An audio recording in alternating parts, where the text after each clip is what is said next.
Hello everybody, my name is Monster Gamer 985 and this is my new channel. Now, I am not new to YouTube. I had a previous channel account called Moblin 985. I think I might have permanently deleted it. I don't know. I'll probably search it up and maybe put the link in the description to that old channel. Yeah, that channel is never gonna get an upload again because that channel is dead.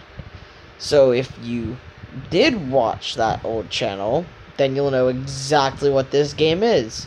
And if not, well, you came to the channel because, well, you wanted to know what it is. This channel is all about this game that I play called Monster Legends. And as you can see, I happen to be fairly good at it. Considering I've collected 40% of the monsters in the game, I'm free to play, which means I don't purchase anything in this game. And the best part is that I own my own faction. Well, it's more of a conglomerate hive mind than it is a faction, but whatever. It is one of my favorite games that I play almost on the daily if it wasn't for fucking Fortnite, but yeah. And what did I get? Yes! I got what I wanted! There we go. I got myself a Terror Crank. Now, for those guys who don't know what this game is, and considering this is a new channel and mostly a lot of new people are going to be coming to this, you know, if they want, I'm not forcing them to, but this game is about planting food, collecting said food, fighting other enemy monsters in this game, and forging a team to do wars against other monster players. Now, as you can see, this is what a war usually looks like. Now, you have one side of guys which have 30 team members. If you have 30 team members, the lowest you can have is 10. Under that, and you can't do wars. And yeah, on my device it's pretty laggy because I don't really play that much. My device isn't optimized for this game. And then there's another enemy side with 30 team members. Hold on, let me actually go back into it because now the game's fully loaded and all that. Now, battle rules. You can only have stuff from the Polar Book, Winter, and the Epic Rarity, and I will show you what the books are in just 1 minute. This is basically just a tutorial on how to play this game. Now, as you can see I have a lot of food and a lot of money. You get money by tapping on these habitats and either pressing the collect gold, or once it's ready, a bubble will appear with the money sign on it where you tap on it and you get your money. That money goes up. Now, you won't get money like that, 300k money, because you probably only just started the game, which means your gold is probably going to look something like this, 215 if you're lucky. And you won't have all these amazing fucking creatures like I would, because, well, I've been playing for 4 years and slowly building up my monster army so I can take over the top of the ranks. Now, you see these 3 buildings on your main hub island. You see a weird-looking lab, a library-esque-looking place, and a altar. Now, this altar is called a ruin building, where you can craft ruins. You unlock these at level, I think it's 15 or 18, I don't remember. And these enhance your monster stats. So say if we go to where is, I don't know, let's pick, here's one. What's his name? Undertaker. Now, you see this rune right here. It increases my monster's life by 54%. As you can see, it adds 18,729 health to this creature. This creature's life, as regular, is 34,684. That's actually a pretty high life in the darkness category if we're not counting on Soul Hugger, which has just come out. Which we'll talk about the different rarities, because you can see that this has an L on it. And no, it does not mean loser, it means legendary. Anyways, we'll go into the tier system afterward. You can see that in this section, he has a trait. This trait is called Gravedigger, which means he is immune to all kind of possession and nightmares, which we'll get into that later. He can only be placed in the legendary habitat, even though it says he can be placed in a dark one. You can't put legendaries in darkness habitats or any habitat below it. That's his revenue. This is actually one of the worst revenues you can get on a monster because, well, some legendaries just don't produce money. Now, relics, as you can see over here, which we'll talk about, he can have 2 armor relics on it, and actually I am going to equip one of those.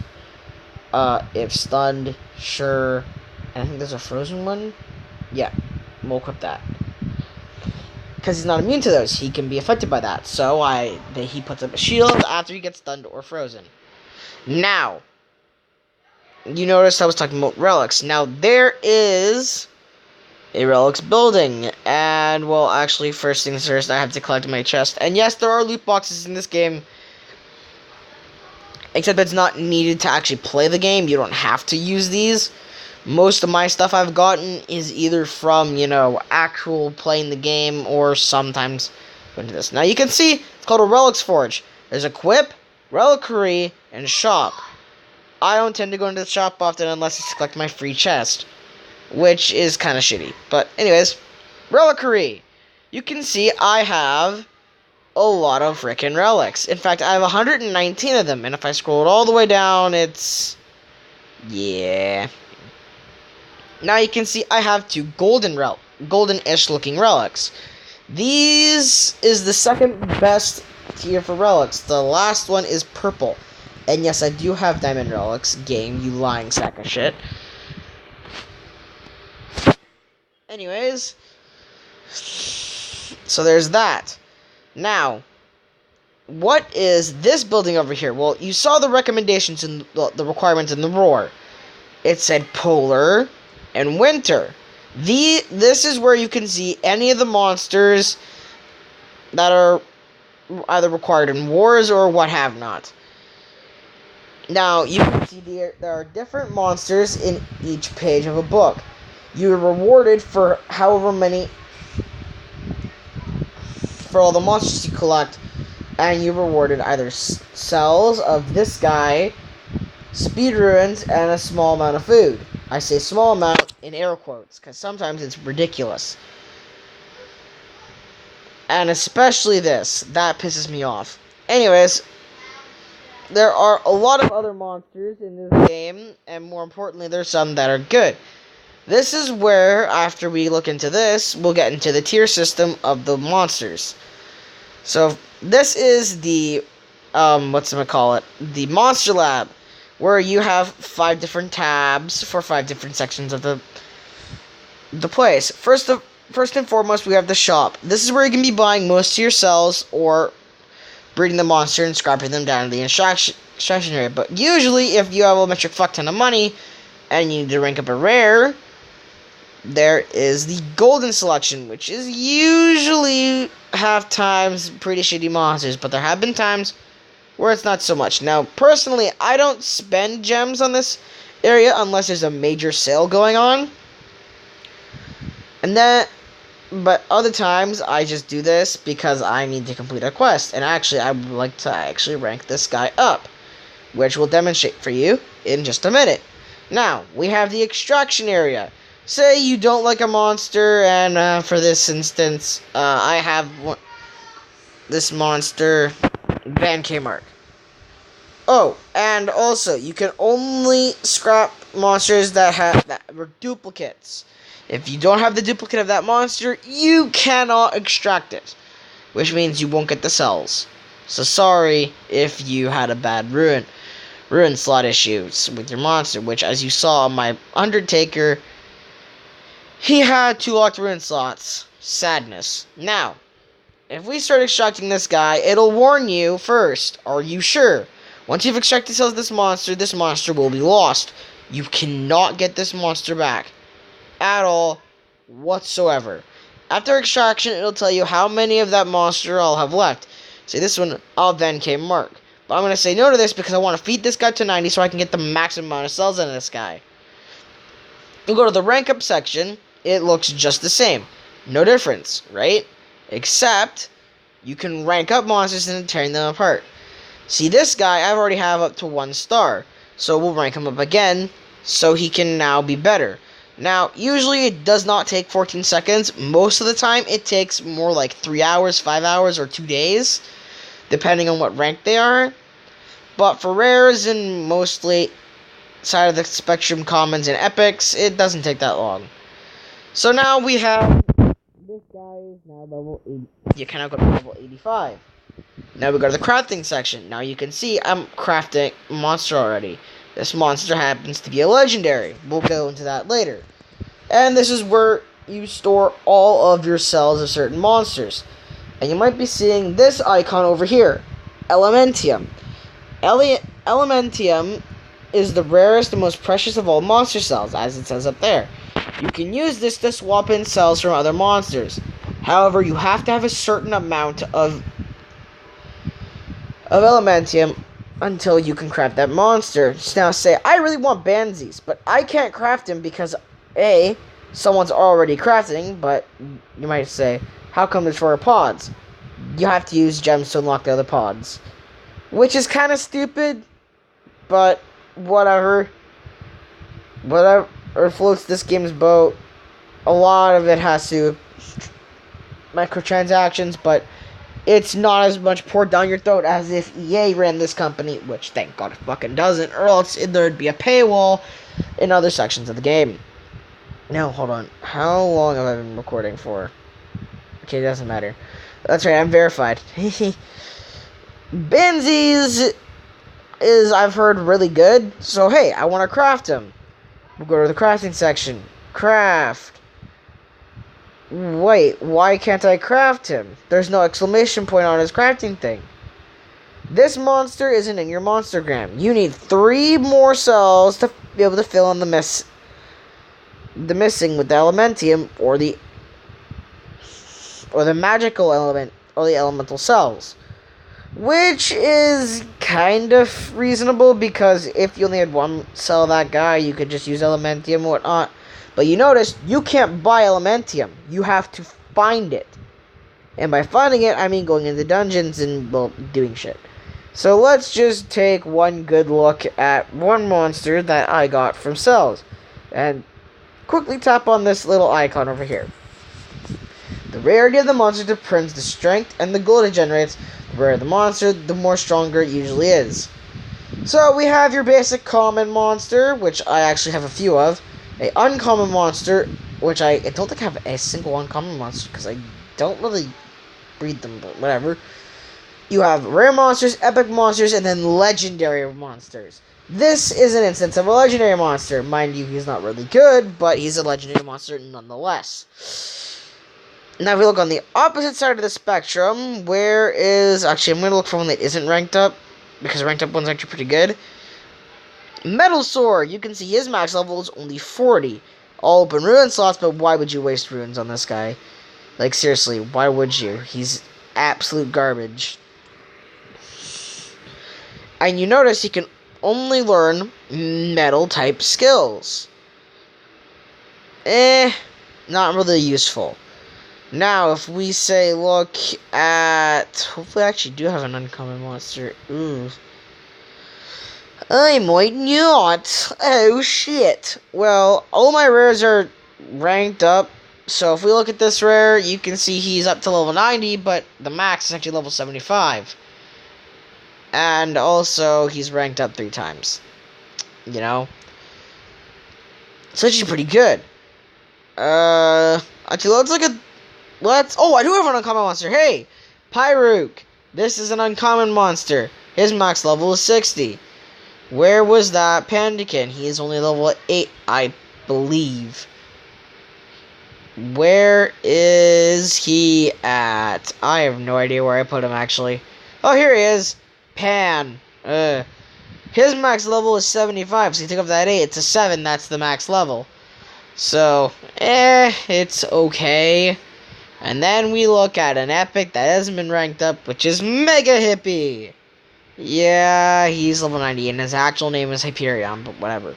Now, the feeding aspect of this game. Let's take this guy, and yes, I named him It's a Nazi. No, I don't care. Yes, he does look like one. That's why I named him that. So, you can see I have 830,000 food. You see that feeding cost is actually pretty expensive compared to, say, where is Pan? Only 640. You might be saying, well then, why waste your food on this monster? Well, you see, you kind of have to in order to make them stronger. So, let's feed him up to 95, hopefully, if I can. Good, I can. And this is where the RPG part of this game comes in. You can only select four skills at a time. This is sort of like Pokemon. Now, I really wanted to get rid of Inspiring Sacrifice. So, I'm going to replace Fiery Loyalty for Inspiring Sacrifice. Now, you can see this applies burning to an ally, but it also gives him damage boost. This one gives 100% of stamina to one ally, removes 100% of stamina to itself. Yeah, it's kind of shitty. So, replace, and the deed has been done.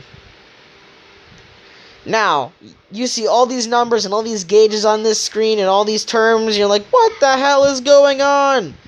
For new players, this is really confusing, so usually they just stick with the default skills. Don't do that. That is a bad idea. Whatever you do, do not do that. As you can see, these skills are actually pretty shitty. If you read them, gives 1 extra turn to an ally, removes 50% of stamina from that ally. You might be wondering, what does stamina do? Stamina means to attack your monster, you need stamina. Monsters with lots of stamina can attack more times without recharging. For epics, their base stat of stamina is 130. If we look at a common, say my fully ranked up one, which happens to be this Treezard over here, which people will start off with, has the max stamina of 100. Now, a lot of people are going to ask, well, does that number change when you rank them up? No, it does not, which I believe it should, because that makes them more powerful. Say, a max level Treezard will have 150 stamina, whereas a max rank legendary, well, Poke isn't a max level legendary, should have, say, 250 stamina. You might be saying, why does he have 154 stamina when, say, this guy only has 140? Well, he's getting buffed, as you can see over here. This is the platform that tells people what monsters are buffed and what monsters aren't currently going under buff. So, you see Solot, Soulhug, and Soulhugger are the two ones with getting the biggest buff. The lowest buff to a monster is the 10%. The 10% aren't good buffs at all. In fact, it's really weak. So if we look at, say, Soulhugger, his stamina is being buffed by 20% and his strength is being buffed by 20%. Whereas Workaholic is only getting his stuff buffed by 10%. Which, in the long run, isn't that good. Now, yes, I've been talking a lot, and yes, I've been saying now a lot, but there's a lot of things to talk about in this game. I'm going to go over 2 more things and leave the rest for a part 2 tutorial for the next video. So, part 2 will be looking over combat and events. So, if you guys enjoyed the video, don't forget to hit the like button and subscribe if this video was helpful or if you like the content on this video. Don't worry, we will be getting to other stuff in part 2. Like I said, combat and the events. So we'll see you all in the next video. Wrong button. Goodbye!